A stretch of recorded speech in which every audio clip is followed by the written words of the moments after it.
Another day is here, and you're ready for it. What to wear? Check. Breakfast, lunch, and dinner? Check. Planning for what's next and how to save for it? That's where Bank of America can help. For your financial to-dos, Bank of America has experts ready to help get you closer to your goals. Get started at one of our local financial centers or 24/7 in our mobile banking app. Find a location near you at bankofamerica.com/talktous. What would you like the power to do? Mobile banking requires downloading the app and is only available for select devices. Message and data rates may apply. Bank of America N.A., member FDIC. This episode is brought to you by Honda. When you test drive the all-new Prologue EV, there's a lot that can impress you about it. There's the class-leading passenger space, the clean, thoughtful design, and the intuitive technology. But out of everything, what you'll really love most is that it's a Honda. Visit honda.com/EV to see offers. Ryan Reynolds here from Mint Mobile. With the price of just about everything going up during inflation, we thought we'd bring our prices down. So to help us, we brought in a reverse auctioneer, which is apparently a thing. Mint Mobile Unlimited Premium Wireless. How to get 30, 30, bit to get 30, bit to get 20, 20, 20, bit to get 20, 20, bit to get 15, 15, 15, 15, just $15 a month? Sold! Give it a try at mintmobile.com/switch. $45 up front for 3 months plus taxes and fees. Promo rate for new customers for limited time. Unlimited more than 40 gigabytes per month. Slows full terms at mintmobile.com. Salah. Escape Cancelo. Oh, it's brilliant from Mo Salah. And still, Salah. Oh, sensational! Son had a goal and scored a beauty. Oh, what a strike from Yuri Tielemans. De Bruyne. And it is Wood. Martinelli, gorgeous. Still going up. Oh, he's done it again. And City have won the Premier League. Ladies and gentlemen, boys and girls, children of all ages, EPL Index proudly brings to you the best prediction podcast in the world, A Tad Predictable, with your host, Tiriwa Chanakira. And we're back. Welcome to another episode of A Tad Predictable, the postseason edition, where we are going through all of the teams in the EPL, the 24-25 season. Obviously, last time around, we were discussing Nottingham Forest and what they can do this season. This time around, we turn to the letter S. We've been going in alphabetical order. We're almost done. We're almost there and just in time for the season. It's almost like we planned this. We move on to Southampton Football Club, obviously a team that got relegated, more than a year ago now. Spent a season in the championship and then came straight back up. So good bounce back for them, but it was via the playoffs. So obviously, a bit nervy for them. It ended up being between them and Leeds. So one of the two teams was going to spend a second year in the championship. And obviously Southampton got the result that they needed, that they wanted, that they were hoping for in that, championship cup game, that playoff game. And it was quite a tense game, I would say, a nervy game from both sides.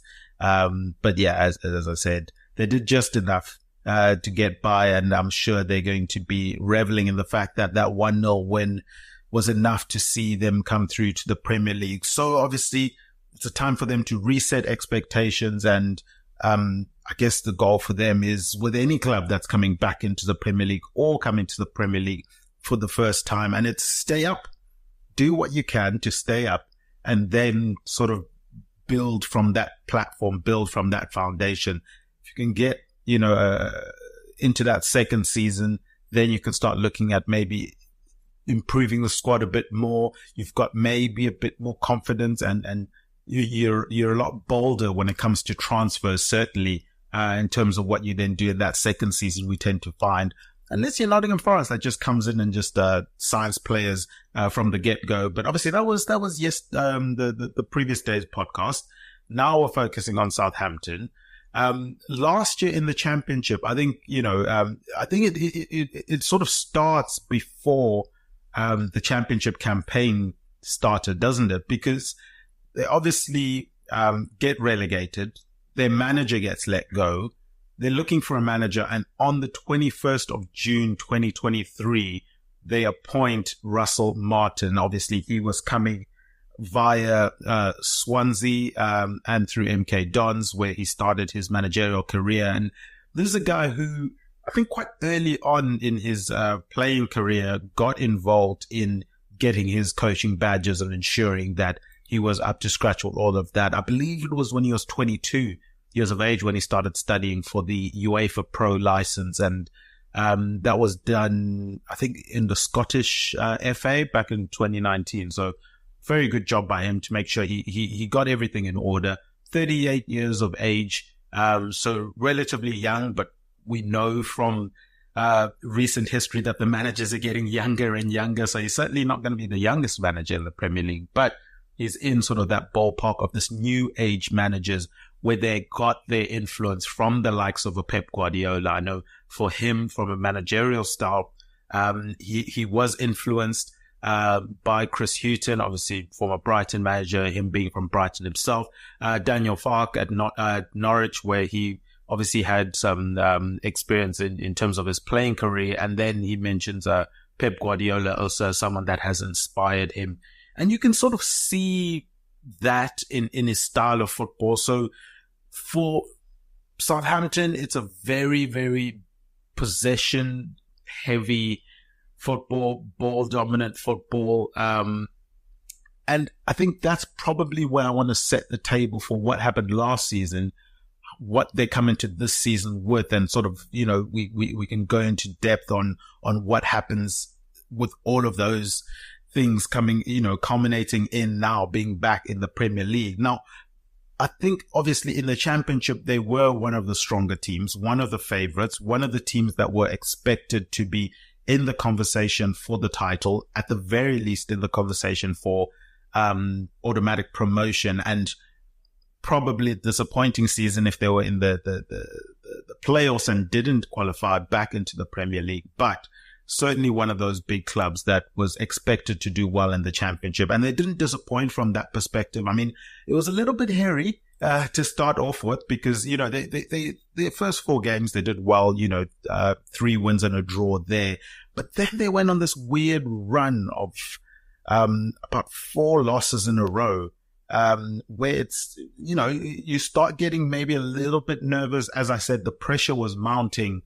Considering, you know, the lead, Leicester was there that was looking strong, obviously having come down with them. And then Leeds, of course, also one of the teams that came down with them were looking strong. So the feeling was almost every point mattered. And, you know, going into game week 9 for the Championship, them having those 4 losses on their books, it wasn't great. Wasn't great for them. 3 wins, a draw and 4 losses. But obviously they were able to fix things. Russell and his team were able to fix things. And he's sort of prided in the fact that when things go wrong in games, he's going to first and foremost look at, you know, how do we improve it on the training pitch? How do we improve it from a tactical perspective rather than necessarily, you know, throwing things out of the water and sort of, changing his philosophy altogether. And that's probably going to be tested to the max when they come back into the Premier League because of that ball dominant style of play. But anyway, I'm jumping ahead a little bit here. They obviously then went on a big stretch of games where they didn't lose any games at all. I think it was about 19 games where they didn't lose a game, and that obviously propelled them back into the conversation for getting that automatic qualification. But again, it tailed off towards the end of the season. That's probably why we see that they were involved in that playoff match. I mean, for them, obviously you want to get promoted first time around in those automatic qualification situations, but ending up the season, from a Championship perspective in 4th place, get into those playoffs. They make it to the finals. They win the finals, beating Leeds United 1-0 in that final. I thought it was a decent pathway, sort of to that final, because they had the 0-0 draw with West Brom away from home, which is was good to not lose away from home in that semi-final. They went and then beat them 3-1, and probably West Brom is a club that we might want to keep an eye on because they could be back in the Premier League very soon, with the ambitious owners that they have there. but they win that 3-1 in aggregate and make their way to Wembley in the final. And as I said, that 1-0 win against Leeds in that final. So looking at now, where the table's set before they've even looked at transfers and everything like that, the question has to be, going into this transfer window, it would have been, are we going to play the same way? Are we going to be able to maintain this ball dominant philosophy that we want to employ, which was successful at many points in the Championship? Are we wanting to bring that to the Premier League? And obviously we've got Burnley as a very, very recent example that's still burnt in our memories of a team that was quite dominant in the Championship, comes up to the Premier League, and maybe that style doesn't necessarily translate because them trying to deploy that same style of football where they are dominant in possession in a league where they're no longer one of the dominant teams makes it a lot more difficult. It makes it sort of clashes with their standing in the league. And I hope I'm not being disrespectful by saying that, but there are levels to this game. If you're a Southampton coming into the league and you insistent on being ball dominant, you have to have the caliber of players that can hold up to that standard, when knowing that they're going to be playing against teams and players that are likely better than them, more so than not, on a weekly basis. And that's going to be the issue for them. So we will see whether or not they're able to be bold enough, or brave enough to deploy that same tactic in the Premier League and try and be ball dominant and try and impose themselves in games. But I think a system like an Ipswich's, and I don't think I've made any secret about how impressed I've been with Ipswich, when I did look into them and we did their season review and season preview earlier on in this series. But their style of football seems to be more suited to coming into the Premier League as a team that maybe is not going to be as dominant. For Southampton, it's going to be an adjustment. Hopefully for their sake, it doesn't go down the Burnley route where teams just punish them for it. I know they like to play out from the back as well. And we saw in their last preseason game against Getafe, there were times where they got pressed, tried to play out the back, and there were issues there and they almost conceded. I think those chances get put away in the Premier League. So that is something where if you're conceding goals like that through unforced errors, where you're playing out the back and you're not able to because of the pressure that's coming at you, you're already sort of playing, you're playing against yourselves almost. You're giving yourself a more difficult task when it's so hard to get points and to win games in the Premier League as it is for a team that's getting promoted. So a lot of work for Russell and his team to do. But one thing that we will applaud him on is that he seems to be one of those guys that does love the coaching aspect of things. He's a coach first and foremost rather than necessarily a manager.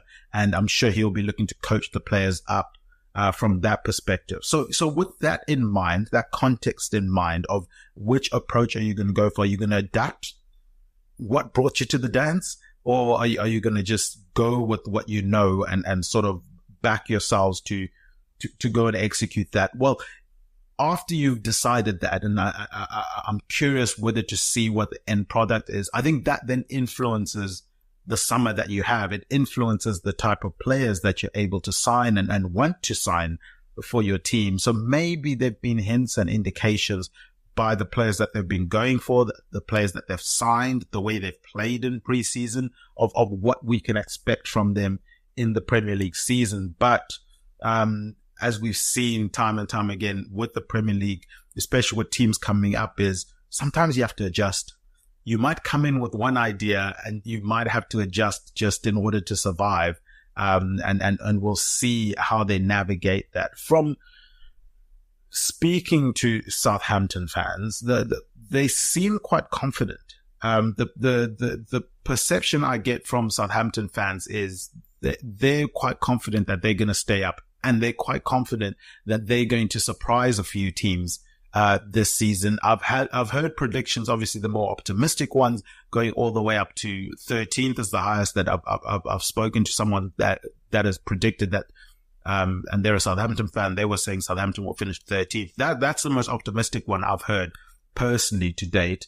I've heard ones where 17th has been quite popular, and obviously that makes sense, being the last team to stay up. And if you look at it from that perspective, 2019, 18 get relegated. So just about staying up has been a very, very popular choice from those that I have spoken to and asked about how they're feeling heading into the season. But from my perspective, I think it's going to be a tall order for them. I think if they're going to play the style of football that they did play last season, which is a very ball possession dominant type of team, I think they're going to struggle in the Premier League. I don't know if they have the caliber of player that's going to be able to force the game into their own hands, to dictate the tempo of the game, to impose themselves on a game enough for them to be that ball dominant team. I don't think that's going to be the situation for them in this season. And the other way around, if they do change the way they play, have they had enough time? Is one preseason enough to completely change, the style of play? And I do think there will be, even if there are changes, there will still be the blueprint of how Russell wants the team to play. And then you sort of tweak some of the things where maybe you're more willing to go long, in situations where you would probably try and play out a bit more, or you're willing to concede possession a bit more, and you're willing to not take as many risks with players going forward and stuff like that. So those are the kind of things that they would have been thinking about heading into this season. One other thing I do want to mention that I thought was quite weird, and it was brought to my attention whilst I was looking into whilst I was watching the Getafe game over the weekend, was the pitch. I don't know what's going on with the pitch at Southampton. It looked quite bobbly. It looked unkempt, if I can say that, which surprised me. I mean, obviously their first game of the season is away from home, so maybe they've still got a little bit more time to sort of fix the pitch, but St. Mary's isn't looking too hot, man. So again, if you're a team that wants to be playing out the back, if the ball is bobbling about on the pitch, and you're getting pressed by, a lot of the teams in the Premier League now are adopting this pressing system, this high pressing system, should I say. This episode is brought to you by our good friends at NFL Sunday Ticket on YouTube TV. I'm sure by now you've all gotten back into your Sunday routines, but they could be even better. With NFL Sunday Ticket and YouTube TV, you get the most live NFL games all in one place, every game, every Sunday. And you can even watch up to 4 different games at once with multi-view, one of my favorite inventions of this decade. It's exactly what you need to catch all the action, make your Sundays more magical, and also YouTube TV is great. I got it this year. It's awesome. Sign up now at youtube.com/BS. Device and content restrictions apply. Local and national games on YouTube TV. NFL Sunday Ticket for out-of-market games. Excludes digital-only games. This episode is brought to you by Experian. Are you paying for subscriptions you don't use but can't find the time or energy to cancel them? Experian could cancel unwanted subscriptions for you, saving you an average of $270 per year and plenty of time. Download the Experian app. Results will vary. Not all subscriptions are eligible. Savings are not guaranteed. Paid membership with connected payment account required. If that's going to be the situation, you're already under pressure as a club that's been promoted, where you can't afford to make mistakes at the back. So you got that pressure in your mind already. You got balls that are being fired to you, knowing that there's someone pressing you and it's bobbling. And now you got to control that ball, turn and look for a pass. And it seems like it could be a recipe for disaster if they don't fix that pitch. So it was something. Maybe it's not a big thing. Maybe by the time the season starts, the pitch is sorted out and everything is resolved. And as I've said, it obviously helps them that their first game of the season is away from home. It doesn't help them in terms of the fixture itself. I mean, Newcastle away is a tough fixture, but it does help them in terms of they've got a bit more time to sort that pitch up before they play Nottingham Forest in their opening game of the season. And if they want to stay up, those are the type of games you have to win. You have to be strong at home. You have to beat the Nottingham Forest at home.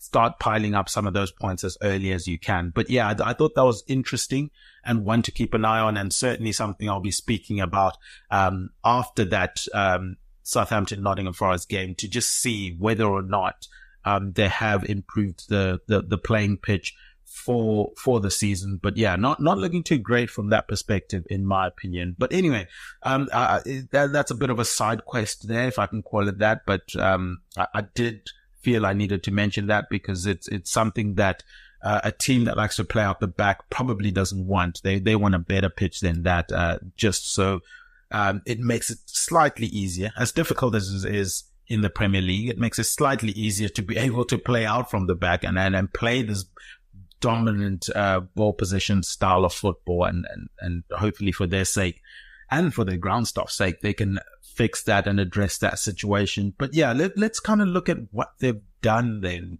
so far in this window. I mean, in terms of their other in terms of their other performances, if you want to call it that, in the cups last season, I didn't pay too much attention to that, and I don't want to go too deep into that. I mean, they got it.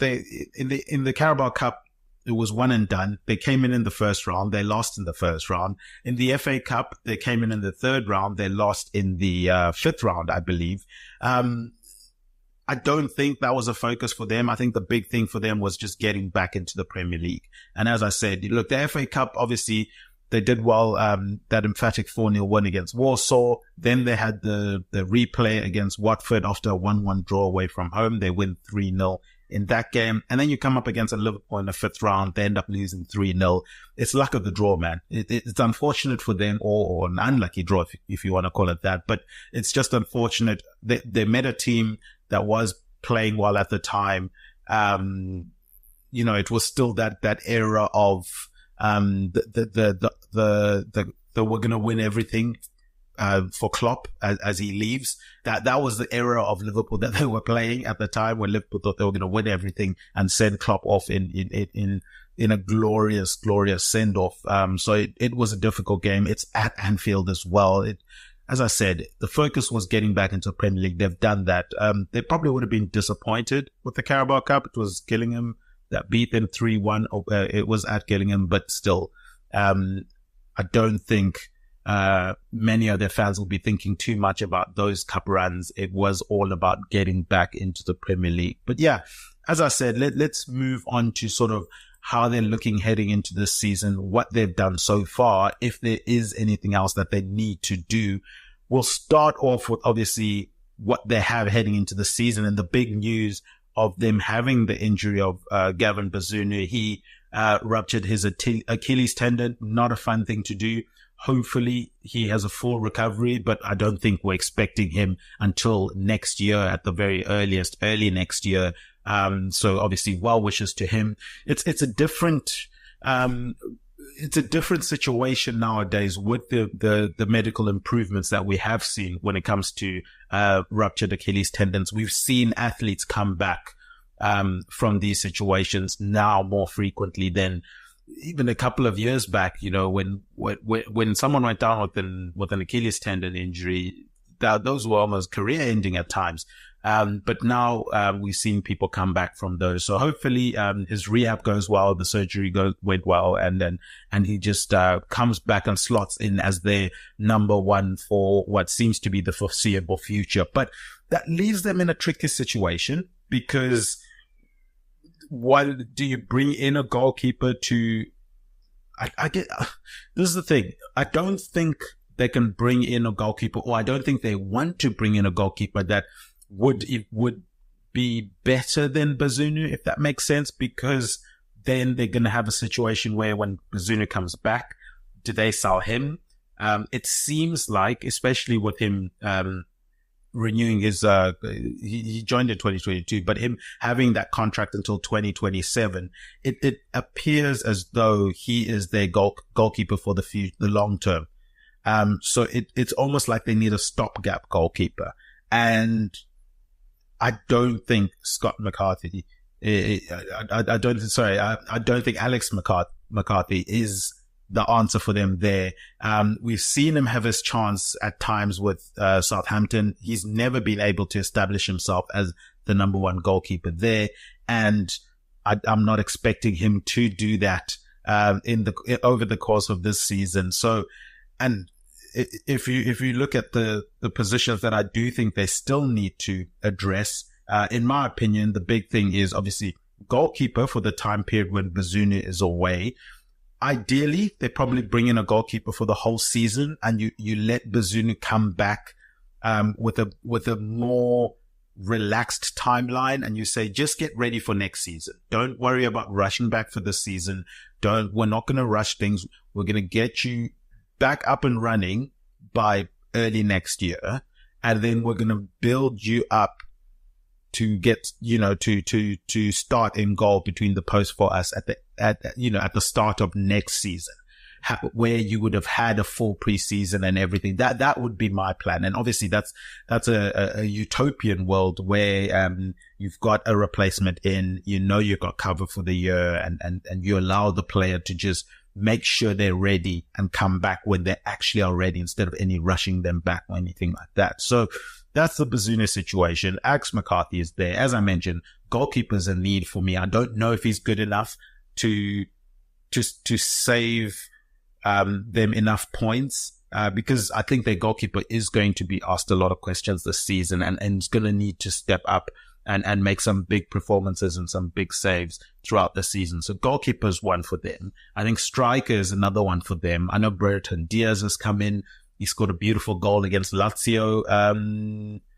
Couple of not their last preseason game, but the penultimate one. So the one before their last one, he scored a brilliant goal, sort of cutting in from the left-hand side. He seems to be playing more off the left than necessarily up front. So I do think they need to bring in a focal point, if I can call it that, for a lazy term's sake. I do think they need to bring in a forward. And then they've been heavily linked with O'Reilly, obviously the Celtic midfielder, who has been linked with the move to the Premier League. Multiple clubs in the Premier League have been linked with him. Southampton is one of those, and if they can bring him in, I don't think it's a massive need for them. Let's say if money is tight and they've got to pick between a forward and him, I would rather bring the forward in. But he would be a nice addition for them. I think he would add to the creativity, add to the goals. And as we know, goals are king when it comes to the Premier League. So certainly one to keep an eye on and look out for. But yeah, in the rest of the squad, I mean, they're quite fluid in, sometimes they play with a back three, sometimes it's a back four. I think it's game dependent. I think it's opposition dependent. And what they're trying to do and achieve. Stevens is either, playing at centre back or being moved, sort of into that holding midfielder role, which I think he looks slightly uncomfortable in. I don't know if that's something they want to do too often this season. But yeah, that fluidity means you are going to need a lot of centre backs just in case you end up playing with the three more often than not. And, they've done some business from that perspective. In terms of players that they had last time around, they obviously had Howard Bells. He's now come in permanently though from Man City. They paid about 20 million for him. I think that's a great signing for Southampton. Young player with good promise, obviously came through a very good academy in Manchester City. And then they've doubled up in that centre back position in terms of additions. Yes, Nathan Wood has come in as well, but I think he might be more of a depth piece. Ronnie Edwards is the interesting one for me. The Peterborough centre back, who I think he's been touted to come to the Premier League, sort of like Jacob Greaves, where who came from Hull to Ipswich, where these are players that are playing in lower divisions, playing really well. It appears as though they've got really good potential and high ceilings. Their teams obviously would want to maximize when they sell them, but they know their value in keeping them because they can help them move up the leagues or stay in the league that they're in, depending on what situation they're in. And Edwards is one of those players that sums up to a T. At Peterborough, he was one of those players that they were relying on, obviously, to do well in the league. And I think, unfortunately for them, they took the one gamble too many in terms of keeping him one season too long. And his contract ended up basically almost running out, and they couldn't demand as high a fee as they probably would have gotten a season or two ago. So I think Southampton getting him in for about $1.5 million, $2 million, I think it's great value for money. They're young 21-year-old centre back. As I said, bags of potential. It's all about development with him, trying to develop him. And I think if he develops the way that people are projecting he could develop, he's either going to be really influential for Southampton and staying in the Premier League in the long term, or someone that they could then resell at a really high price. We've seen for example, the fee that Everton won for Branthwaite. If he can garner even half of that, they would be smiling to the bank considering the 2.5 to 3 million that they've paid for him now. So I think that's an investment for the future. I think it's a smart one, especially because he was coveted by a lot of Premier League teams.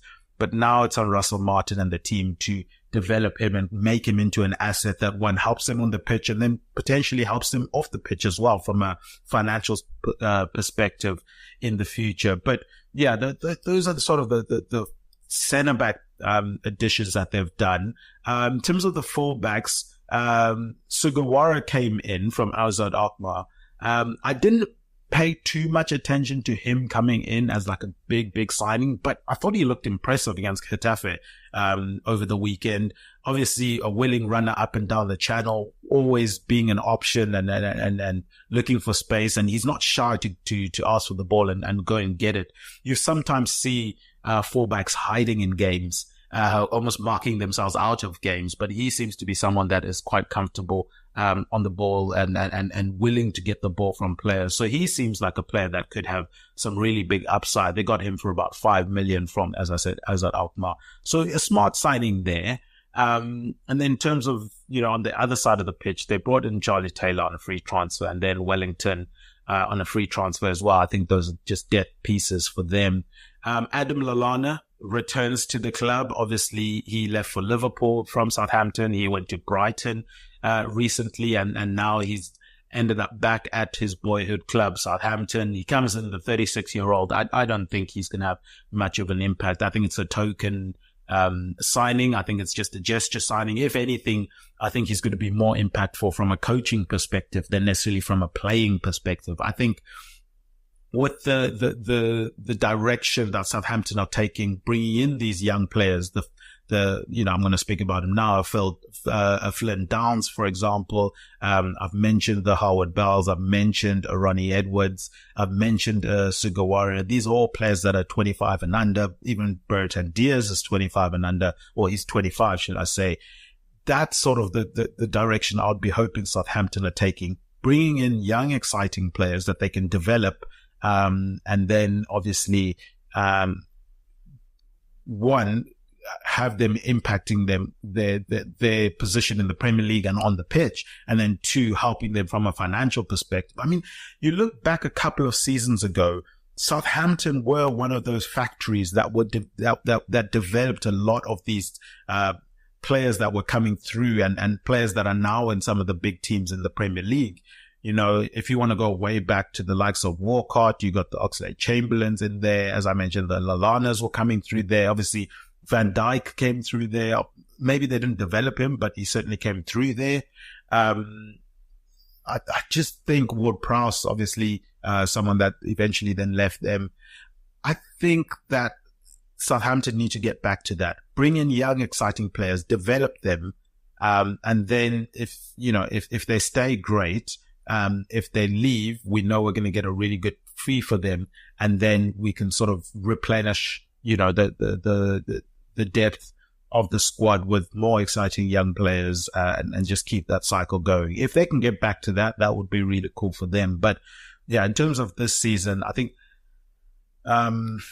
in terms of impact, it's probably going to rest more on the two that I've mentioned. Yes, Howard Bells will have an impact, and he's been someone that's played heavily for them in the past and will continue to play heavily for them. But I think, and as I mentioned, the upside of Sugawara is quite impressive for me. But Flynn Downs and Brereton Diaz, I think so far are the big signings for them in terms of impact and what they can do this season. But before we dive into what they can do and then sort of looking ahead at how the season might shape out for them, we're going to take a short break. But before we take that short break, guys, I do want to remind you that this podcast is presented by EPLindex.com in association with Liberty Shield. Liberty Shield is a VPN provider, and you guys can check out their services at libertyshield.com.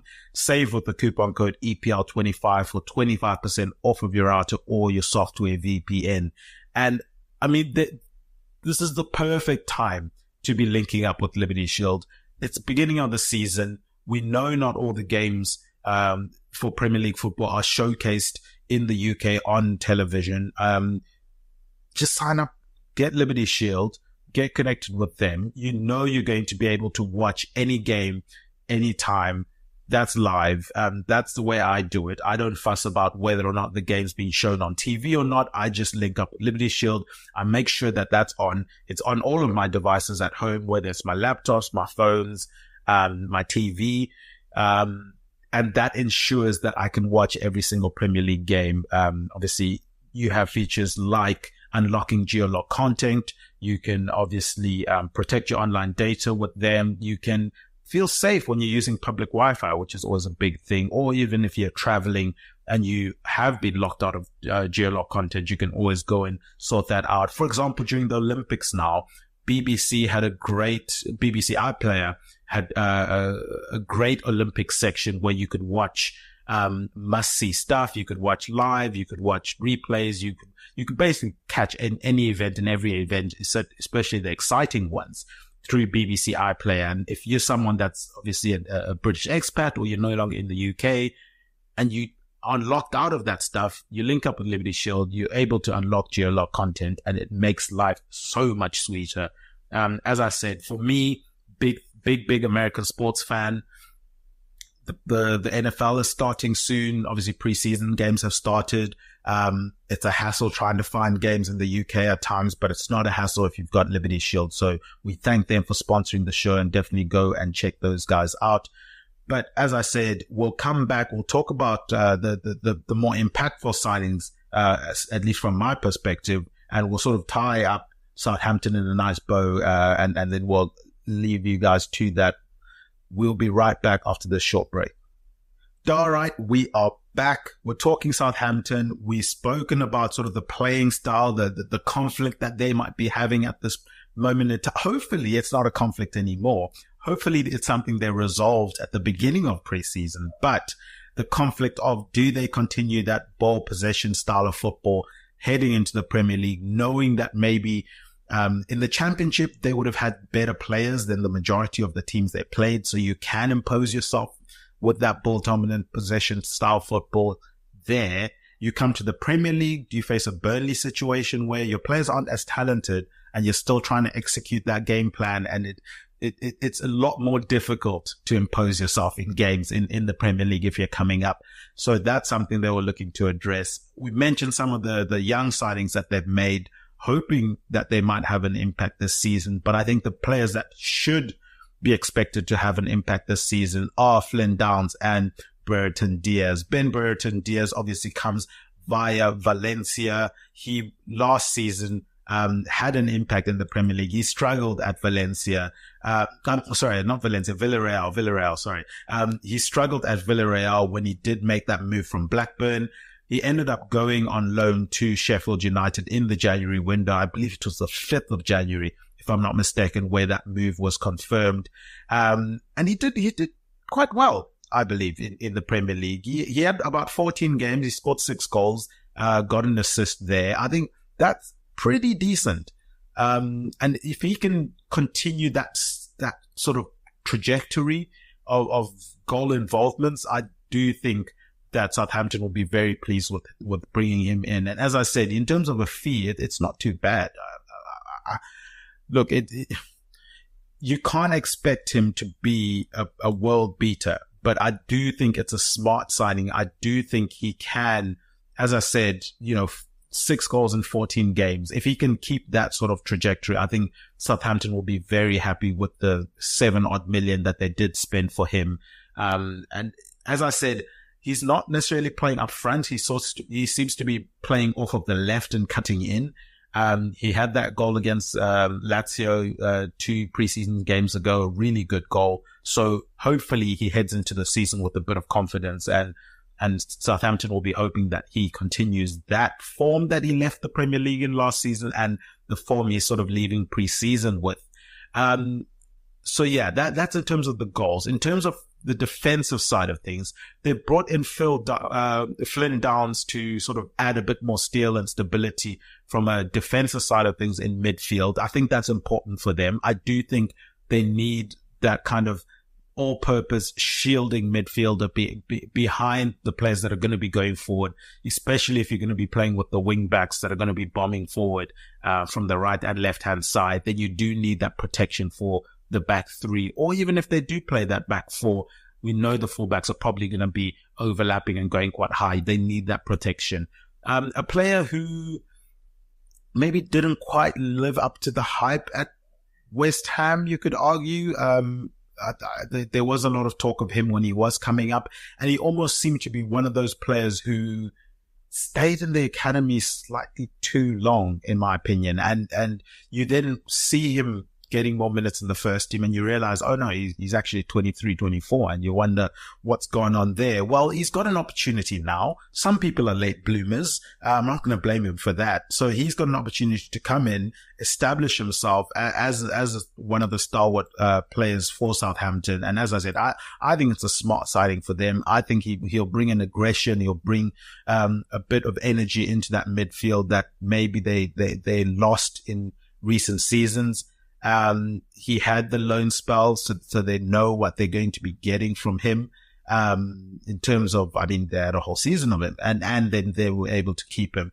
I think there was also potential for like looking at a Dewsbury Hall, for example. That would have been a pretty fun midfield if you had him and Dewsbury Hall, but they've got the likes of Smallbone in there that can also be an impact. So I think in terms of midfield, as I mentioned with Matt O'Reilly, I don't think it's a necessity. I think it's a nice to have because they've got the likes of Alcaraz in there. They've got an Aribo. They've got Smallbone, who I've mentioned. If you want to bring in the experience of Adam Lallana, sure, by all means do that. But I think they've got enough in midfield in order to hold their own. The problem becomes if they're going to continue to employ this ball-dominant style of football. Maybe Alcaraz can do it. I worry if the others are going to be able to do it to the level that's going to be required to execute the game plan. And I include Phil Downs in that. I do think if they employed a more defensive, counter-attacking style of football, Downs would really flourish. And obviously, people will say, well, they flourished last season with the tactic. I keep saying there are levels to this. I don't know if it translates as well to the Premier League. We've seen it with Burnley before, and that will be the caution. But this is me being cautious. As I mentioned, from the Southampton fans that I've spoken to that go up as far as 13th in terms of where they think the club's going to end the season, they're quite comfortable that the team's going to be able to bring that style of football up to the Premier League and hold their own. So that's going to be quite exciting to see. But yeah, those are to me the players that I've targeted as the really important players in terms of signings that have come in and the impact that they need to have from the word go. Flynn Downs and Brereton Diaz. Diaz from a goal scoring perspective, Downs from a keeping, protecting the defensive line, and then also being one of those players that are responsible for trying to impose that possession dominant style of football and not shying away from that responsibility. So we'll see how they're able to do that. Look, they brought in a whole host of other transfers that I'm not going to dive into. And then obviously as a team that got relegated and then bounced back straight up, there were a lot of players that were loaned out last season when they went to the championship and are coming back. I think Onuachu is one that maybe they weren't expecting to come back, but he was back. He came on in their last preseason game, and it seemed like he got a really warm reception.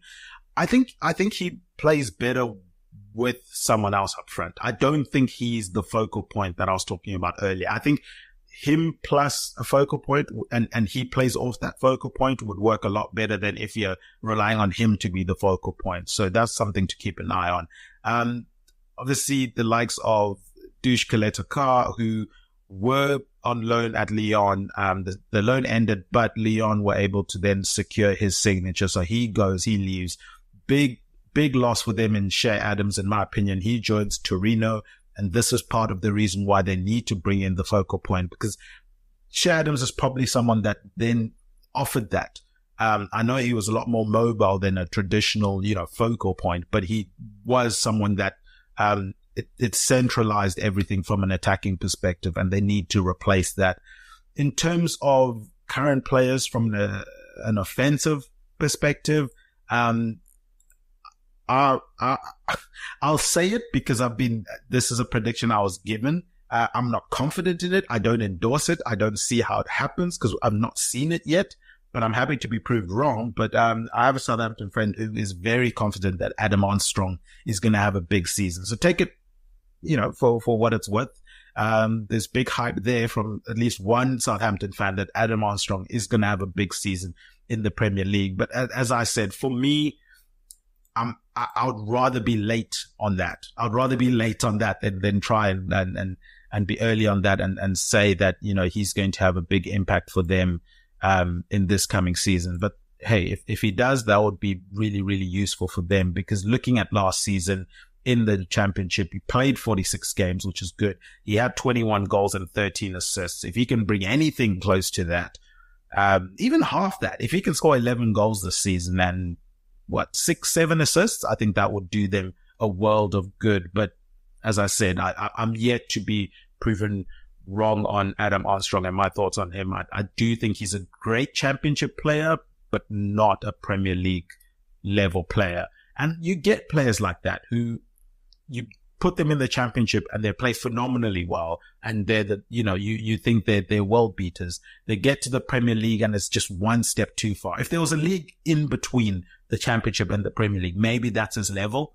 Because I do think maybe he's slightly too good for the championship, but I don't think he's so far in his career. Prove me wrong, Adam Armstrong. I'm happy for you to prove me wrong on that front. But yeah, so it leaves Southampton in a weird place, because I get the confidence from the fans coming in. If you look at the team on paper, I think they've got the bones of a really good team.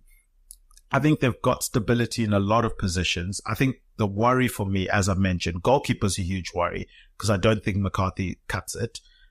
There's rumors or hope. I think I don't know if you can decide which one it is, whether it's rumors or hope of maybe a Ramsdale loan for a season. But obviously there are a lot of Premier League clubs that are probably in for Ramsdale on loan for a season or trying to bring him in permanently. But that would be fantastic if Southampton can bring him in on loan for a season. And even it might take a situation where it gets to deadline day and Ramsdale hasn't gotten a club yet. And as I mentioned, Southampton might still have hope of Bazunu being, the mainstay in goal for them. It might be a situation where they say to Ramsdale, look, you're going to be sat on the bench at Arsenal season. Why don't you come to us for a season? There's no obligation, in terms of buying. There's no pressure on you to have to sign for Southampton afterwards. If you want to stay, we definitely want to keep you, type of thing. Maybe that's a conversation they'll want to have. But as things stand, at least come in for a season. You'll get to play week in, week out. And sort of give him that option to play for them for the season. And then you see what you do with Bazunu when he comes back. And then obviously the forward position, is a tricky one for them, and we'll see how they address that. But Matt O'Reilly, one to look out for. We'll see if they bring him in. A nice to have, not a necessity, as I've put it, previously. But yeah, in terms of how then that leaves them, it's just staying in the Premier League. I personally think it's going to be a situation where they're involved in the relegation battle. Because I've predicted that Ipswich are staying up this season. Unfortunately for Southampton, they're one of the teams that at present I'm predicting are going to stay down. I think I usually wait until the transfer window's over to sort of do my full Premier League predictions, because transfers can change something so much. If Southampton bring in a Ramsdale, does that solidify them from a defensive perspective? Does that make them more robust? And that's, that makes a bigger claim. Whether you have McCarthy or you have Ramsdale in goal, that makes a big difference to the conversation of, are you going to stay up or not, in my opinion. Do they bring in a striker, as I mentioned? So I tend to wait until the transfer window's over to properly assess how I think the league is going to go. But in terms of the one prediction I've made early that I'm going to stick with, that I'm not wavering from, is that Ipswich are staying up. And as things stand, as things are looking, I do think Southampton are a team that's going to struggle. But I'm happy for them to prove me wrong. It would be great for them to come back into the Premier League and stay in the Premier League for an extended period of time. But as I mentioned, one, sort that pitch out, because that was weird. Two, get a goalkeeper in, please. And then 3, we all await to see what type of style of football you guys are going to be playing, and whether or not you continue what you did last season, in terms of being a very dominant possession-based type of team. But that is going to do it for another episode of A Tad Predictable. Guys, go and check out EPL Index website. There are match previews, post-match reviews, player performances, all the news you guys could wish for during this transfer window, especially when it starts getting to what I would say the busy end of the transfer window, where teams are now starting to give players ultimatums and moving on to alternative targets if they're not able to land their primary targets. So we'll see a lot more activity there. If you want to keep up with all that news and want to be up to date with transfers, definitely go check out EPLindex.com. Obviously, there's the transfer daily updates that are being done by Dave on a daily basis. Those are pretty cool. If you go and follow at EPL Index on Twitter, those will pop up frequently, or just go subscribe to EPL Index on YouTube, tap the bell for notifications, and then you'll just get those transfer updates every now and then. And it just helps you keep on top of what everyone's doing, what's going on in the market, from a Premier League perspective. So that's pretty cool that those have come in. Guys, as I mentioned, go follow at EPL Index on Twitter. Go and subscribe to EPL Index on your podcast providers. Give us 5 stars, write positive comments. That stuff really does help us out. Go follow at A Tad Predictable on Twitter. I've been to the Ochinagura. You can find me on the Twitter handle at Tad Predicts. A huge thank you to Obi Semenya. He's at John Empire SA, and Jody, she's at Spursy141 for our guest intros. Our producer behind the glass, the asterisk champion of Bank It or Burn It, Mr. Guy Drinker. He's at Guy Drinker on Twitter. Depending on when you listen to this, he's going to be on the Game Week 1 preview show with me later this week, or as I said, depending on in which order you listen to this, where we once again go through the Premier League season in terms of each game week. We will be previewing the coming game week. Guy and I will be doing our reckless predictions. Obviously, there's a spoiler alert on one of them for me. Ipswich are staying up. But yeah, that's usually a fun show. We give some reckless predictions. We break down the games for the weekend, and then we usher in a new Premier League season. Oh my, it's already back. Football is back. As I said, guys, from myself, from Grai and the team, remember, Chisingaperi, Chinoshura. And still, Salah, oh, sensational! Son had a goal and scored a beauty! Oh, what a strike from Yuri Tielemans! De Bruyne! And it is Ward-Prowse! Martinelli, gorgeous! Still going up! Oh, he's done it again! And City have won the Premier League! Sports Social Podcast Network.